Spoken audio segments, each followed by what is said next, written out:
Bismillahirrahmanirrahim. Assalamualaikum warahmatullahi wabarakatuh. Alhamdulillahirabbil alamin. Senang sekali kita bisa berjumpa lagi di channel ini. Shalawat serta salam semoga selalu tercurahkan kepada junjungan Nabi Agung kita Muhammad sallallahu alaihi wasallam. Allahumma sholli ala Sayyidina Muhammad wa ala ali Sayyidina Muhammad. Semoga para sahabat dan saudaraku semuanya selalu diberikan kesehatan, dilapangkan rezekinya, diberkahi umurnya, dan diampuni segala dosa-dosanya. Amin ya robbal alamin. Sahabat yang dirahmati Allah, keadilan Allah Subhanahu wa Ta'ala bersifat mutlak dan sempurna, tidak dipengaruhi oleh siapapun dan oleh siapapun. Segala yang Allah ciptakan mempunyai kelebihan dan kekurangan. Itu semua sudah diperhitungkan oleh Allah Subhanahu wa Ta'ala. Dengan maha semua yang Allah ciptakan sesuai dengan kodrat dan jenis makhluk tersebut, baik manusia, hewan, malaikat, tumbuhan, dan jin sekalipun mempunyai kelebihan dan kekurangan. Setan yang ingkar kepada Allah Subhanahu wa Ta'ala menjadi makhluk yang menyesatkan, dan tipu daya mereka akan terus dilakukan dengan tujuan untuk menjerumuskan manusia ke lembah kemaksiatan. Makhluk ini digambarkan memiliki kekuatan yang besar untuk menyesatkan keimanan seseorang. Dikisahkan bahwa setiap hari mereka mengirim pasukan untuk menggoda manusia agar berbuat kejahatan. Meskipun terlihat begitu kuat, namun hakikatnya setan dan tipu dayanya bersifat lemah. Hal ini disebutkan dalam Al-Quran dan hadis-hadis yang diriwayatkan Nabi Muhammad SAW. Dengan mengetahui kelemahan ini, manusia diharapkan bisa menjauhkan dari godaan setan dan jin. Berikut 6 hal yang dapat melemahkan setan dan jin. Yang pertama, orang-orang soleh yang beriman kepada Allah Subhanahu wa Ta'ala. Hal ini dijelaskan dalam Al-Quran, dan ketika setan berdialog dengan Allah Subhanahu wa Ta'ala, yang artinya iblis berkata kepada, "Ya Tuhanku, oleh sebab itu Engkau telah memutuskan bahwa aku secara pasti aku akan menjadikan mereka memandang baik perbuatan maksiat di muka bumi, dan pasti aku akan menyesatkan mereka semuanya kecuali hamba-hamba Engkau yang mukhlis di antara mereka." Quran Surat Al-Hijr ayat 39.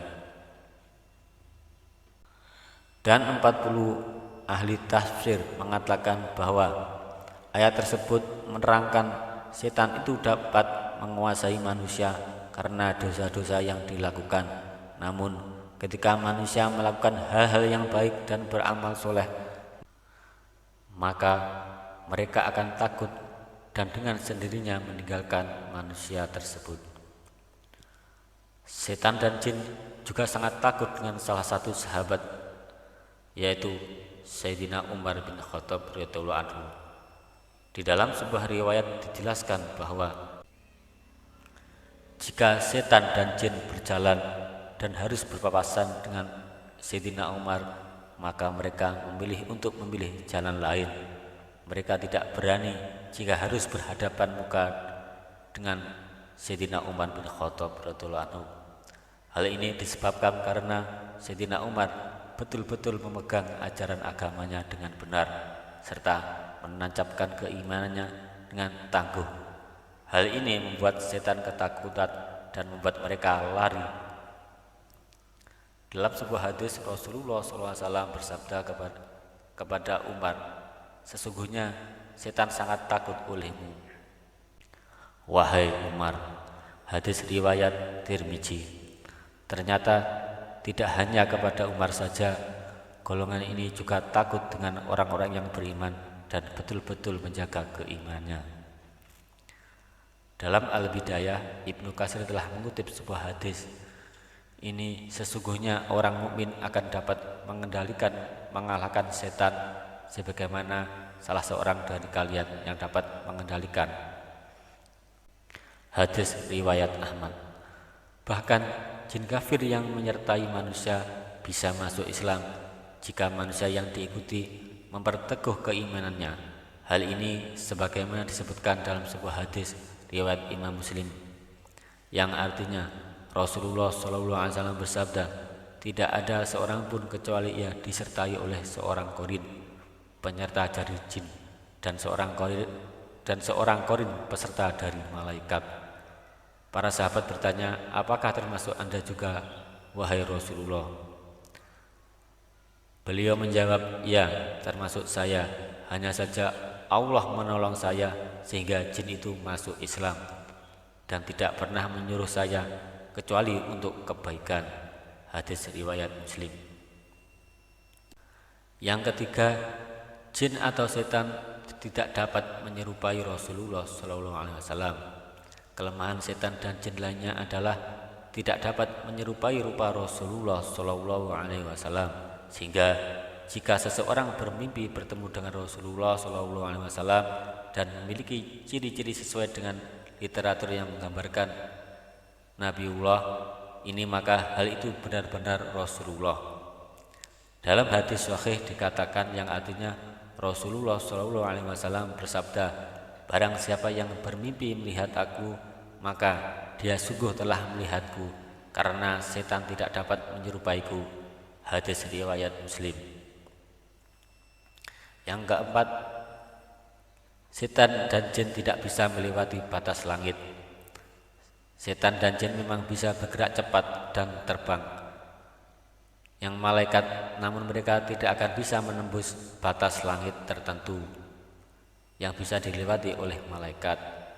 Jika dipaksa melewati batas yang ditentukan, maka mereka akan hancur dan mati. Setan dan jin tidak dapat mengetahui dan mencuri informasi dari langit, sehingga apa yang dibisikkan ke tukang-tukang ramal dan dukun adalah kebohongan semata. Yang kelima, pintu yang ditutup dengan menyebut nama Allah. Setan dan jin juga tidak bisa memasuki pintu yang ditutup dan menyebut nama-nama Allah. Dalam sebuah hadis Rasulullah SAW bersabda, yang artinya tutuplah pintu-pintu dan sebutlah nama Allah ketika menutupnya, karena setan tidak akan membuka pintu yang sudah terkunci dengan menyebut nama Allah. Tutup jugalah tempat air minum dan bejana-bejana kalian sambil menyebut nama Allah.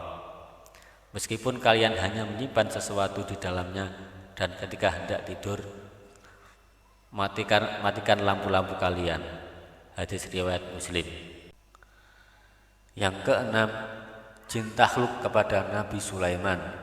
Di antara mukjizat Nabi Sulaiman alaihissalam adalah dapat menaklukkan jin dan setan, sehingga semuanya dapat bekerja atas perintahnya. Hal ini sebagaimana ditegaskan dalam Al-Quran dalam surat As-Sod ayat 36 sampai ayat 38, yang artinya, kemudian kami tundukkan kepadanya angin yang berhembus dengan baik menurut kemana saja yang dia kehendaki, dan kami tundukkan pula kepadanya setan-setan semuanya, ahli bangunan, menyelam, dan setan yang lain yang terikat dalam belenggu. Mukjizat ini diberikan kepada Nabi Sulaiman sebagai pengabulan atas doanya yang mengatakan, dan berikanlah kepadaku kerajaan yang tidak diberikan kepada seseorang setelahku.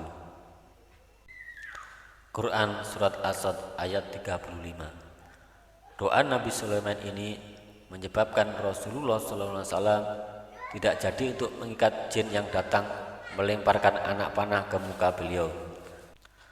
Dalam sebuah hadis Muslim dikatakan, dari Abu Darda berkata, suatu ketika Rasulullah SAW bangun, tiba-tiba kami mendengar Rasulullah mengatakan, aku berlindung kepada Allah darimu. Kemudian Rasulullah SAW berkata, Allah telah melaknatnya sebanyak 3 kali. Rasulullah lalu menghamparkan tangannya seolah-olah beliau sedang menerima sesuatu. Ketika Rasulullah selesai sholat, kami bertanya, wahai Rasulullah, kami mendengar Anda mengatakan sesuatu yang belum pernah kami dengar sebelumnya. Kami juga melihat Anda membukakan kedua tangan Anda. Rasulullah SAW menjawab, barusan iblis musuh Allah datang membawa anak panah api untuk ditancapkan ke muka saya. Lalu saya berkata, aku berlindung kepada Allah dari ini sebanyak 3 kali. Kemudian saya juga berkata, Allah telah melaknatmu dengan laknat yang sempurna sebanyak 3 kali. Kemudian saya bermaksud untuk mengambilnya. Seandainya saya tidak ingat dengan saudara kami Sulaiman, tentu saya akan mengikatnya sehingga menjadi mainan anak-anak penduduk Madinah. Sahabat yang dirahmati Allah, demikianlah 6 hal yang membuat setan dan jin lemah. Semoga Allah Subhanahu wa taala melindungi kita semua dari godaan setan-setan yang terkutuk. Amin ya rabbal alamin. Wallahu a'lam bishawab. Demikianlah yang bisa saya sampaikan dalam kesempatan ini. Mudah-mudahan menjadi berkah dan bermanfaat bagi kita semua. Wabil taufiq wal hidayah. Wassalamualaikum warahmatullahi wabarakatuh.